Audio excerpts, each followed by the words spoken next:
Good morning, students. Today we are going to start our second chapter. We are not afraid to die if we can all be together by Gordon Cook and Alan East. And as I have already told you, the theme of the chapter tells about the bravery, courage, fortitude, the role of all these things in the life of Gordon Cook and his family. How they survived the voyage just because of all these qualities has been given in this particular chapter. Let's start with the context. In July 1976, my wife, Mary, as I have already told you, the narrator of the chapter is Gordon Cook. Gordon Cook is the author as well as narrator. This is his story. In July 1976, my wife Mary, my here stands for Gordon Cook, son Jonathan, 6, who was 6 years old, daughter Suzanne, who was 7 years old, and I set sail from Plymouth, England. This is the place from where he belongs and from where he started his journey. Plymouth, England. Set sail means started the voyage. To duplicate the round the world voyage made 200 years earlier by Captain James Cook for the longest time. To duplicate, he started his voyage to go on the world voyage which was done 200 years earlier by Captain James Cook. What was the plan of the narrator? One question can be asked here. Actually, the author Gordon Cook and his family wanted to go on a world round voyage in the same manner as their ancestor Captain James Cook went 200 years earlier. Okay, now for the longest time, Mary and I, a 37-year-old businessman, had dreamt of sailing in the wake of the famous explorer, and for the past 16 years, we had spent all our leisure time honing our seafaring skills in British waters. Okay, this has been stated that they not only planned to go on a world voyage like Captain James Cook, but for that they did many practices, many arrangements. For the longest time, Mary and the narrator, Mary, his wife, and the narrator, who was a 37 years old businessman, they had dreamt of sailing in the wake of means after the famous explorer. And who is the famous explorer here? Captain James Cook.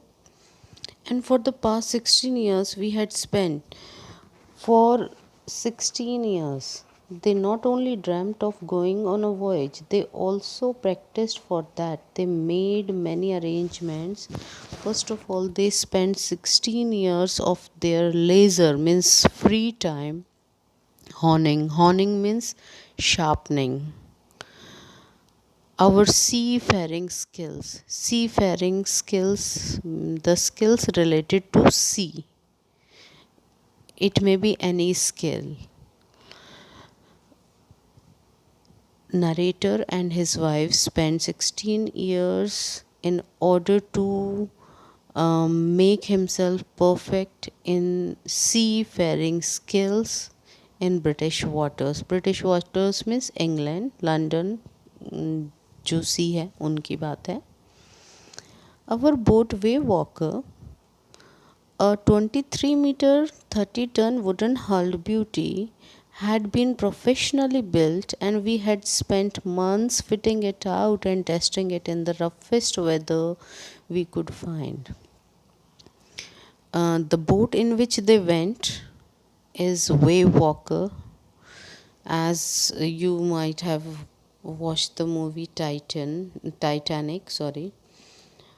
Likewise, it's quite similar, but not so similar. It's similar in the sense of the boat.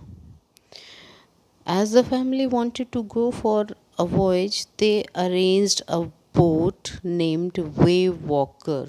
The description of the boat is given that it was a 23-meter, 30-ton wooden hulled beauty. Means the boat was made of wood, and it was a beautiful specimen of professionally made thing. It was professionally made, and we had spent months fitting it out. They spent months in decorating it and testing it in the roughest weather we could find. Obviously, before going for a voyage, it's quite required to test the boat. First of all, the arrangements which they did for the voyage was they arranged a boat named Wave Walker.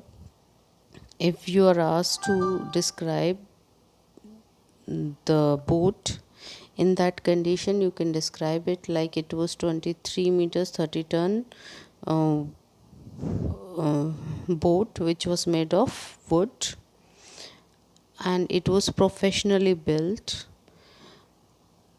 Narrator and his wife spent months fitting it, and they tested it in the roughest weather conditions they could find.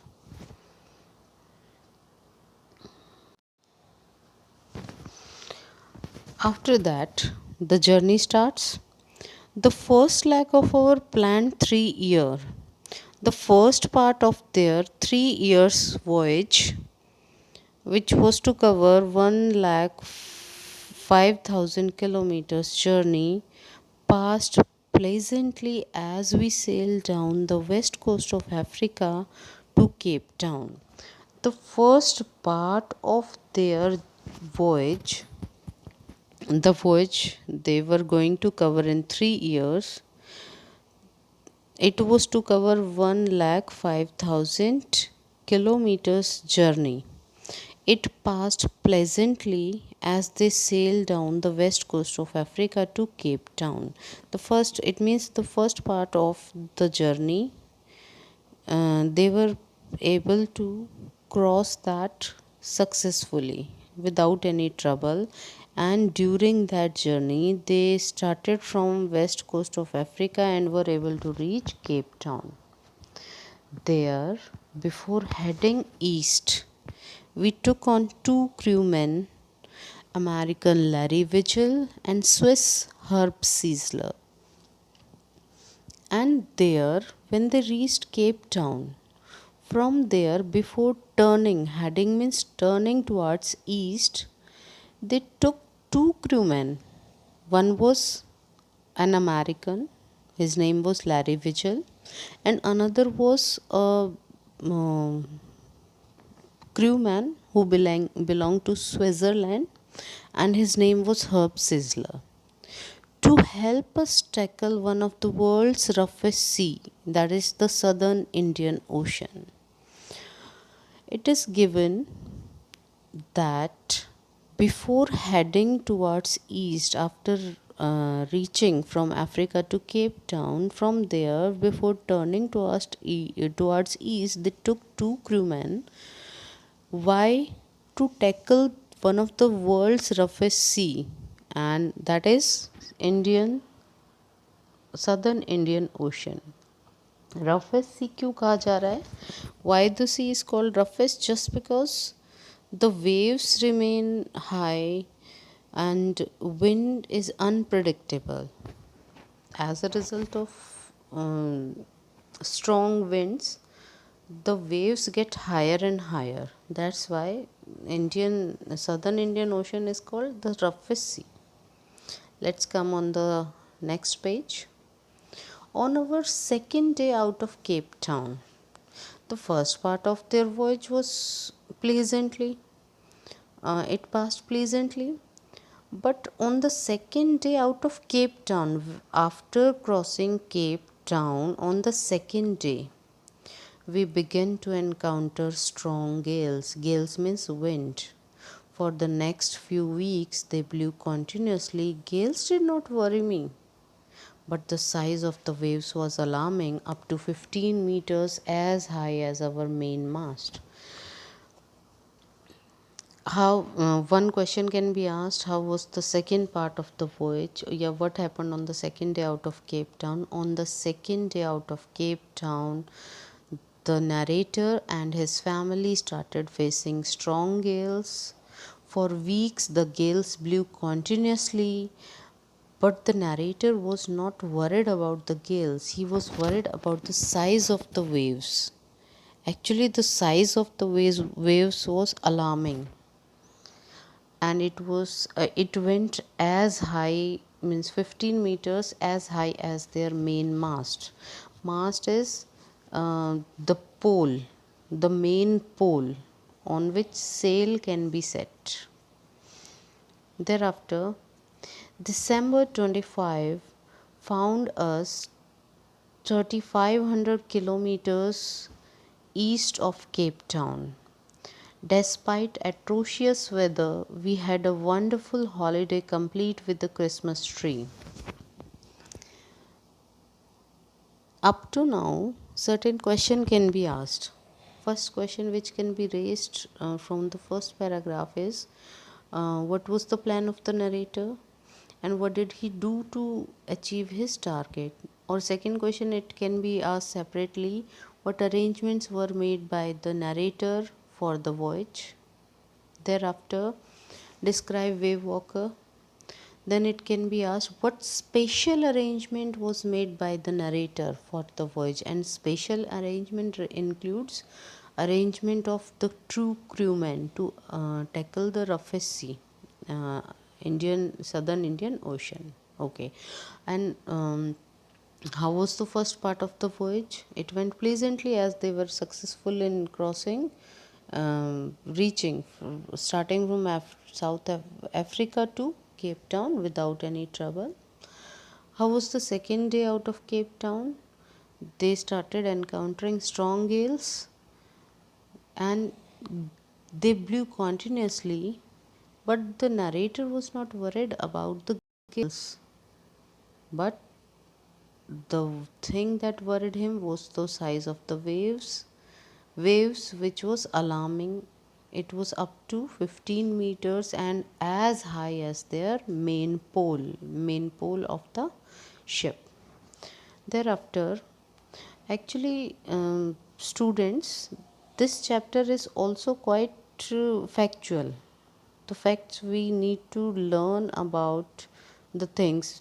Suppose what happened on the first day of the voyage, second day out of Cape Town, what happened on December 25, what happened on January 2nd, like this. December 25 found us 3500 kilometers east of Cape Town. Despite atrocious weather, we had a wonderful holiday complete with a Christmas tree. New Year's Day saw no improvement in the weather, but we reasoned that it had to change soon, and it did change for the worse. What happened on December 25? On December 25, the voyagers found themselves 3500 kilometers east of Cape Town. Despite means in spite of, atrocious means bad weather, unfavorable weather. We had a wonderful holiday complete with the Christmas tree. On December 25, the voyagers were 3500 kilometers east of Cape Town. Despite, it means in spite of bad weather, they had a wonderful holiday complete with Christmas tree. But on New Year's Day, means after 6 days, they saw no improvement in the weather, but we reasoned that it had to change soon, and it did change for the worse. On New Year's Day, they couldn't notice any improvement in the weather. They thought, we reasoned means we thought that it had to change soon. What had to change soon? The weather. The weather condition would change. And it did change as they thought it would change. It changed, but it changed for the worse. They, they were thinking that the weather conditions would change for better, but it changed. It did change, but for worse. Now, at dawn on January 2, the waves were gigantic. Dawn is means morning, dusk is for evening. At dawn on January 2nd, the waves were gigantic, means huge. We were sailing with only a small storm jib, and we were still making 8 knots. As the ship rose to the top of each wave, we could see endless, enormous sea rolling towards us. Another question which can be asked from this next question: what happened on January 2nd? Yeah, describe the weather condition on January 2nd. So it can be described like the waves were gigantic, waves were huge. We were sailing as they were sailing with only a small storm jib, and were still making 8 knots. As the ship rose to the top of each wave, we could see endless, enormous sea rolling towards them. 2nd January, the waves were huge. With each wave, the ship rose to the top, and they could see that the whole endless, enormous, Anant Atha Sagar, it was rolling towards them, and the streaming of the wind and spray was painful to the ears. Streaming of the screaming, ऐसे लग रहा था कि wind बहुत तेज़ से चिल्ला रही, इतनी तेज़ चल रही थी, और वेव्स की फुहार के साथ. Spray with painful to the ears. To slow the boat down, we dropped the storm jib. In order to slow down the boat, they dropped the storm jib. They put the storm jib down and lashed a heavy mooring rope in a loop across the stern. And they tied a heavy mooring rope in a loop. Loop means like फंदा. Across the stern, उसकी गांठ बांध दी गई. Stern means back part of the ship. They dropped the storm jib. Then they tied a heavy mooring rope in a loop across the stern to the back part of the ship. उन्होंने storm जिब नीचे डाल दी और एक मोटे से फंदे वाली जो रोप थी उसको शिप के बैक पार्ट में टाई किया. Then we double lashed everything. Then thereafter they double lashed everything, went through their life raft. Life raft मतलब life boat. Attached lifelines. Thereafter they attached lifelines, and done means put on oil skins and life jackets and waited. I would like to tell the importance of certain things here. First of all, what precautions were taken by the voyagers to face the gigantic wave. First of all, they slowed down the boat. For that, they dropped the storm jib. Obviously, in order to face the gigantic waves, first of all, they tried to slow the boat down. For that, they dropped the storm jib. फिर उन्होंने हर चीज़ को double लैश किया. and the things that were attached to their life raft means boat. Thereafter they attached lifelines, put on oil skins. Oil skins is quite necessary because जब हम समुद्र में उतरते हैं तो हमारी स्किन सॉल्ट वाटर से बहुत ज़्यादा इंजर हो सकती है, तो एक ऑयल की लेयर उन्होंने अपने ऊपर डाली। And life jackets, life jacket is a jacket which helps you not drown in water. And thereafter they had no alternate but to wait. I suppose up to this the things are clear to all of you. The first indication of impending disaster came at about 6 p.m. with an ominous silence. The wind dropped and the sky immediately grew dark. Then came a growing roar, and an enormous cloud towered, means covered aft of the ship, means back of the ship.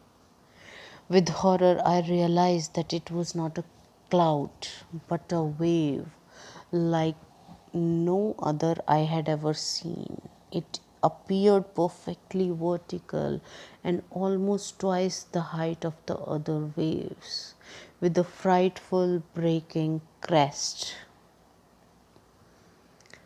The first indication of the impending means coming disaster, all of you know, came at about 6 p.m. The indication of the coming disaster, it came at 6 p.m. on 2nd January with an ominous silence. Ominous is the indication that something wrong is going to happen. What we call it in Hindi is ashubh. The first indication of the coming disaster came at 6 p.m. on 2nd January. It came with complete silence, and that silence indicated that something wrong was going to happen. कहते ना अशुभ से पहले की शांति, तूफान से पहले की शांति. What happened? The wind dropped. How ominous silence was spread there. The wind dropped suddenly. The wind which was blowing at a very high speed, it's dropped means stopped, and the sky immediately grew dark. Immediately the sky grew dark. Then came a growing roar. A roar, roar means sound of shouting sound like गर्जना की आवाज़. And an enormous cloud towered, means covered, back part of the ship. With horror, I realized that it was not a cloud. With fear, he realized that it was not a cloud but a wave like no other I had ever seen. Before that, he was thinking that the back part of the ship was covered by a huge cloud, dark cloud. But later on, he realized that it was not a cloud that had covered the back part of the ship. Actually, it was a wave, huge wave like no other I had ever seen. It was quite so huge wave. It appeared perfectly vertical. It appeared that the wave stood vertical, बिल्कुल straight खड़ी थी ऐसे, and almost twice the height of the other waves with the frightful breaking crest. It was quite frightful to see that wave just standing at the back of the ship. It was fearful to see the wave. Thank you, beta, up to this.